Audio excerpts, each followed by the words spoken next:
Good evening, Fernwood. My name's Neil. Thanks for joining me while I watch the entire series of Mary Hartman, Mary Hartman. We are heading into the April 6th, 1976 episode. So let's do a little bit of a recap. We had some big events uh, happen yesterday. The first is that Kathy is definitely not appreciating any of Mary's opinion about her relationship with Dennis Foley. Of course, Mary knows some things about the relationship that Kathy does not, or at least not that we know that she knows. And she's asked Martha and George to stop their relationship as well, even though she won't tell Martha and George what's going on. So that's maybe a bit confusing for everyone. And of course, Loretta and Charlie are still dealing with the obstacle that is Muriel Haggers, but also the biggest disappointment last episode was that the check from the song that Loretta has been playing on the radio for the last few weeks has finally come in, and it's come into a paltry $11 and change. They had promised money to Muriel to help her get on her way, but that 11 bucks ain't gonna do it. And then the other big bit is that Mary is still pursuing Stet. And last episode, she really ranted about her entire life and put up a big face about how things are together, while it really did seem like she was falling apart for what seemed like 10 or 15 minutes of her monologuing. It was pretty intense to watch. So those are the bits that we can talk about today. Let's just get into the April 6th, 1976 episode of Mary Hartman, Mary Hartman.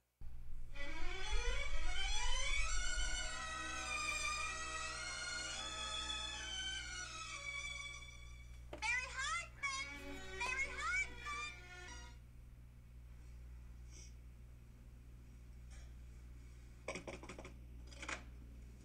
Anybody home? Hi, Roberta. I just had to come over and see how you were doing after your first step meeting. How do you feel, Mary? Awful. Good. Good. I was hoping you'd say that. I don't think you heard me. I said that I feel terrible. That's the way you're supposed to feel. See, that means it's working. What's working? Stet. See, your subconscious now is grappling with what you've learned. We call that grappling. It's grappling. You want some coffee? Do you have any tea? Oh, I have some pre-sweetened, instant tea. You know, it's from last summer, though. It's the instant kind. It's okay. I don't take sugar. Okay. Mary, I can't tell you. I'm very happy that the therapy is taking effect. Are you pleased that I'm miserable? Well, yes, you see, that's the whole idea. See, the process is aimed at tearing down your ego, which is another word for your defenses, which is really just another word for your hang-ups, which are getting in the way of the real you. They are? I mean, not that it's not okay to have those hang-ups, if that's how you want to live. But Stet gives you a chance to see what it's like to live without them by blowing them away. Isn't that wonderful, Mary? Wonderful. If you think you've been helped so far, you just wait till this weekend at our non-stop marathon session. Oh, a non-stop marathon? 250 people, one room, all working out their hostilities and aggressions, tearing away at each other in a team effort to strip away even the last vestige of defense, so that the essential human essence can be released. Their oneness. It's 250 people in one room. You know, I think I read about something like that. Is that the thing where you're not allowed to leave the room for any reason whatsoever? Oh, no. They say EST does that, but at STAT, anybody can leave the room at any time for up to 30 seconds. Oh, 30 seconds. What can a person do in 30 seconds? 30 seconds is nothing. I know. Would you excuse me for 1 second? Oh, sure. You just go through that door and then it's to the right. That's what I was thinking you could do in 30 seconds. 1 second? She really thinks she can do that in 1 second? 250 people in one room for a whole weekend? I wonder if they serve.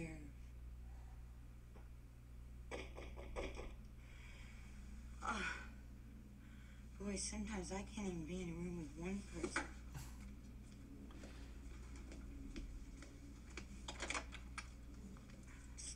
Hi, Mary.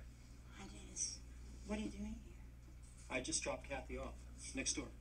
Oh, we had a terrific weekend, and I just wanted to come by and say hello. Well, you can't come in.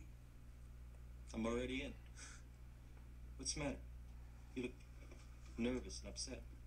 No, it's nothing. I'm just a little nervous and upset. Why? No, well, first of all, it's just that, look, there's no, let not do first of all or anything like that. There's just, you have to leave, Dennis, okay? Because there's someone here that you shouldn't see. You're the only person here, and I want to see you. Well, I don't want to see you. And you don't want to see her. I mean, the person who's here. Please leave, Dennis. Which her is here? No, never mind which her is here. It's just another her, that's all. Mary, I don't have enemies. I like people. Dennis, please, this is a very awkward situation, and you're a very strange person. And if you... Dennis! Oh, he was just leaving. Hi, Roberta. It's good to see you. Roberta, he just stopped by for a second, that's all.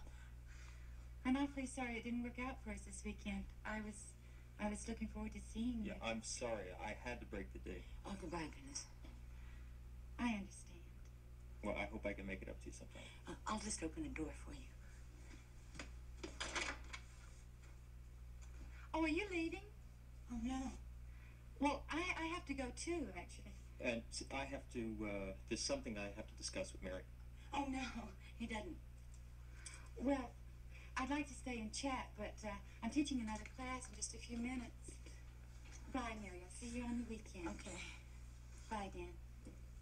I'll talk to you later, Bobby. I'll be waiting. Bobby. How could you do that? What? Lying to Bobby like that. You told her that you were working for the weekend and you go away with my sister Kathy. I mean, you lied. That's cheating. I didn't lie. I didn't tell her all of the truth because I didn't want her to feel bad. I mean, I want her to still like me. Mary, I am what I am. But that's a terrible thing, isn't it? Nobody actually got hurt. Hmm. You're not hurt, Mary.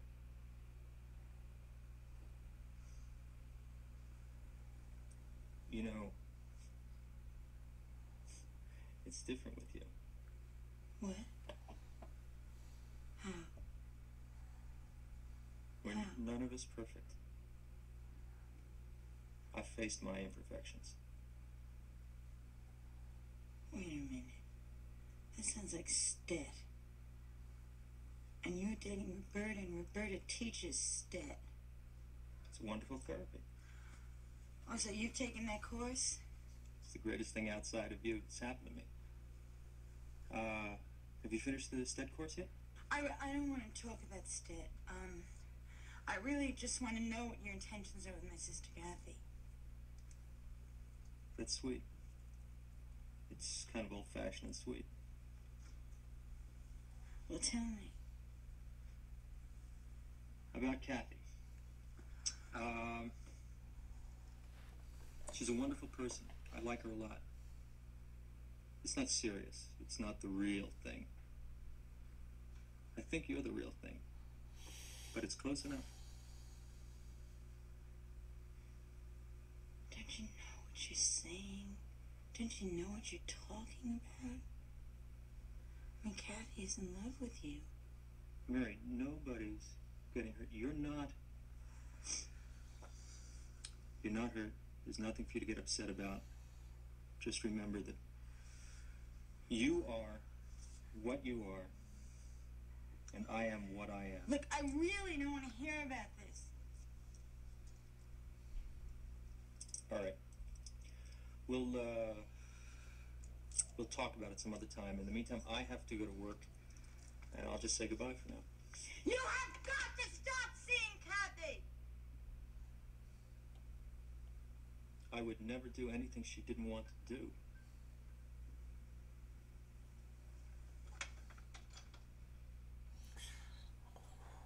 Oh, the camper broke down, huh? Okay, well, you tell Clyde when he gets back, if he gets back, tell him that Charlie Haggers is still trying to reach him about a royalty check that his brother sent my wife. And tell him it's urgent. Right. I tell you, Tom, you know, when you get started on the road to success, the problems don't disappear. They just get more and more complicated. Yeah, well, I wouldn't mind having problems like that, Charlie. You'd think it'd be fine, wouldn't you?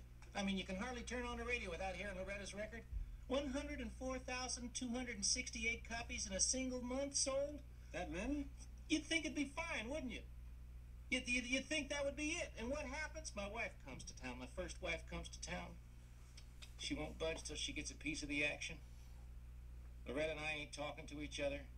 And the check finally arrives, and it turns out to be $11.44. And that's all the royalty Loretta got from 104,268 records? That's not all the royalty she got. That's just all the royalty the check says she got. You know there's something wrong. I can't reach Clyde. I can't reach his brother in Detroit, the one that put out the record. Oh, come on, Charlie. Hey, wait a minute. Don't get all steamed up about it. Everything will be all right. You'll get a hold of him, and the laws about stuff like that. He'll get everything straightened out. Don't worry about it. Maybe. What do you mean, maybe? Tom, I got this terrible feeling down in the pit of my stomach. Well, maybe it's that pimento loaf sandwich you had for lunch. No, it looked awful green to me. Hey, come on. No, I mean about that contract that Loretta signed. That's what started the fight we had. Didn't you two guys have a fight a couple of days ago? Yeah. About Muriel. I thought you just said it was about the contract. About Muriel and the contract. It's the same thing. Two things are the same. It's just like swine and pearls. Charlie, the line is pearls before swine. Well, whatever. I tell you, Muriel never would have showed up. She never would have come around if she hadn't heard about Loretta's hit record. You know that. She just wants a bundle of money. That's all she wants, and Loretta can't see through her. Well, I can't expect Loretta to see through her. She's too sweet-natured. She's too kind. I tell you, Tom, if it turns out that Loretta was tricked by that contract, that's going to break her heart. Just break her heart.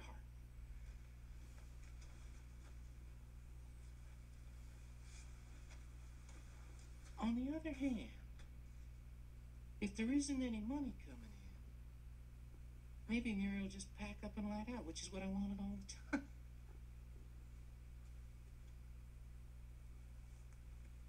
But then again, on the other hand... Charlie, that's three hands. On the third hand, if it could be that Muriel would just stay around till we get the contract thing worked out until Loretta's ship comes in. And by that time, Tom, could be too late. Because every day that Muriel stays is a threat to my marriage. I tell you, I just don't know what I would do if I lost Loretta. I think I'd curl up and die someplace. Hey, come on. Will ya, huh? Hey, you're making too much out of this thing. Much too much out of it. Too much out of it? Too much out of my first wife trying to bust up my marriage? Well, it's not that. Too much? Too much out of the fact that Loretta and me haven't spoke to each other since yesterday afternoon? Yeah, I hadn't thought about that. Yeah, I guess you're right. I mean, if you and Loretta aren't talking to each other, I guess the whole world is turned upside down. That's true. You're telling me. Well, listen, you know, you're not alone now. Things aren't so hot between me and Mary. I thought you said you were working things out. Working things right into the ground. I mean, I don't know what the problem is. I'm really worried about her, Charlie. She just hasn't been herself lately. I'll tell you something else, too. What? I'm afraid I'm going to lose my job. Lose your job? Yep. How come? Well, George passed it along to me. He told me not to make any waves now that I've been elected to the union board. What? Mm-hmm. What did he say? Well, Who did the message come from? cool it. You two having a tea party or something? We're on a coffee break, Tiny.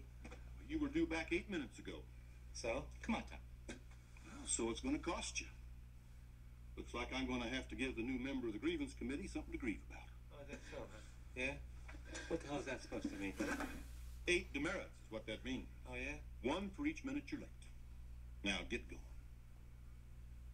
Tom? Come on.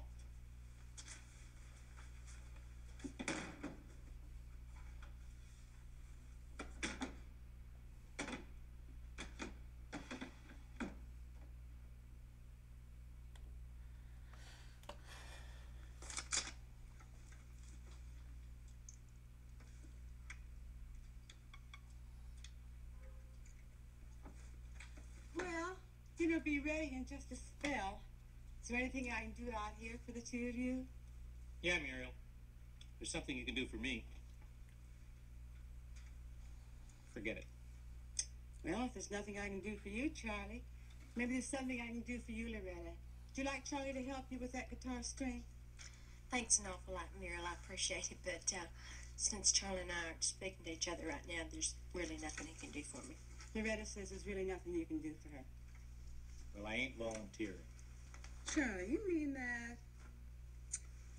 Loretta, even though Charlie says he doesn't want to help you, I can see in his eyes he doesn't really mean it. I got to read Charlie's eyes pretty good in the 5 years we were married. And I can see he really wants to know how you are. Well, 5 years. you can just tell him that I'm just fine, and there's really no need for him to ask. Loretta says she's just fine, and there's really no need for you to ask. And there's really no need for you to read my eyes. I'm not cross-eyed or something. Just what the hell are you trying to do, Muriel?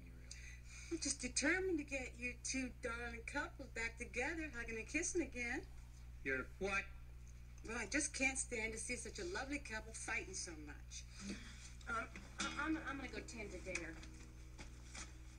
2's company, 3 is a crowd.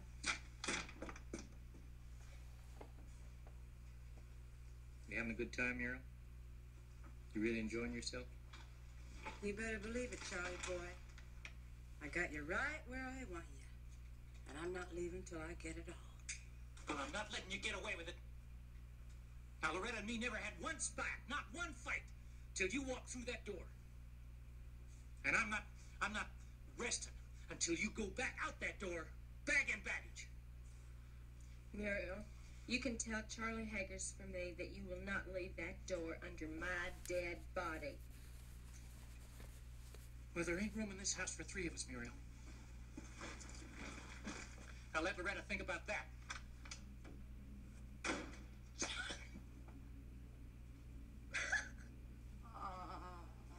Poor sweet thing. Charlie's being meaner to you than anybody I ever saw. I just don't even understand what's happening, Muriel. Plain and simple, Loretta.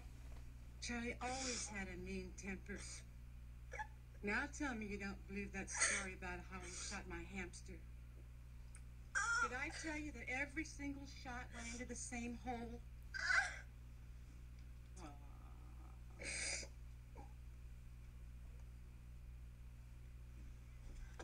Mary, I had the most incredible incredible weekend with Dennis. Oh, that's nice.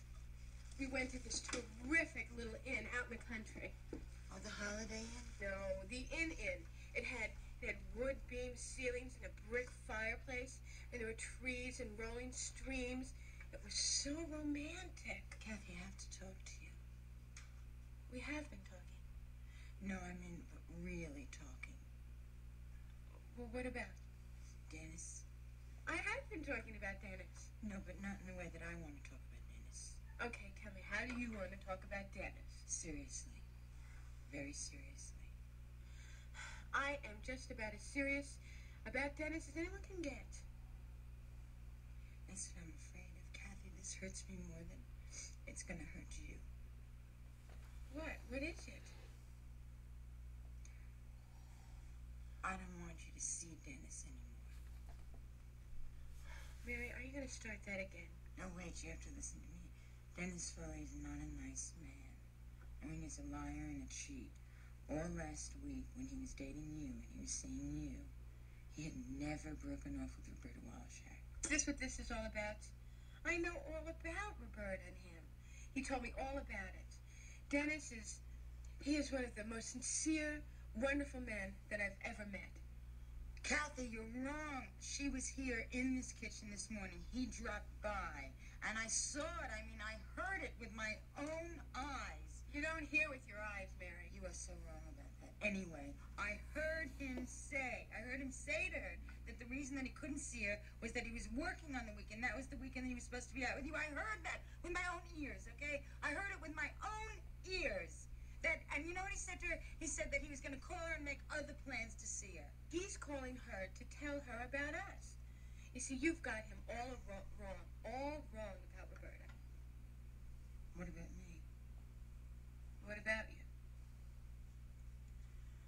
Oh, Kathy, it's just so difficult. It's just, I mean, I don't know how to tell you this, but he's still, Still what? It's just not nice. I just can't say it. You think he's still interested in you? Well, you're wrong. You are so wrong. Mary, you're my sister, and I love you too. But you are so totally and absolutely wrong. You know what I think? What? I think that you're still jealous because he used to be interested in you a couple of weeks ago, and now he's in love with me. You are so wrong about that. I mean, that is so wrong. I mean, it's absolutely not true. Let me tell you, there is something wrong with him. I am worried about you. I mean, there is something wrong with that man. Something is not right there. If there's anything wrong with anybody, it's you. And I'm worried about you. You have been jealous of me ever since I can remember. Kathy, he was just here this morning, and he said that he wasn't serious about you. He said that, can't you see, he's just using you. He thinks of you as a toy. He is serious about me, and he does love me. Kathy, he said it was not the real thing. And you think that maybe you are? I'm just telling you what he said. You're just trying to hurt me because he dumped you. And because he left you for me. I don't even want him. But I do. And just to prove to you how serious he is about me, he talked about us settling down this weekend, about getting married. Getting married? Ugh. Let's just go through this episode as quickly as I can remember. Stet is supposed to make you feel whole, but it's making Mary feel like a wreck. And apparently there's a big 250-person conference this weekend. I don't know if we'll actually see that, but I guess we'll see. Then Dennis shows up and tells Mary exactly what we heard and exactly what she told Kathy later. Then we cut to Charlie and Tom at work. And even though Tom is a union officer now, he's still not that high on the pecking order, which confuses me just a bit. And then we go to the Haggers household, and Muriel's wedge has really pushed Charlie and Loretta apart, and they're the couple that I felt like was the healthiest. So to see Charlie walking out was kind of tough for me. And then Kathy and Mary finally speak, and Kathy just won't believe what Mary has to say. As true as what Mary says is, I think I understand why Kathy doesn't believe it. It still bugs me. So that is the April 6th, 1976 episode of Mary Hartman, Mary Hartman. Thank you so much for spending some time with me, and we will see you tomorrow night in Fernwood.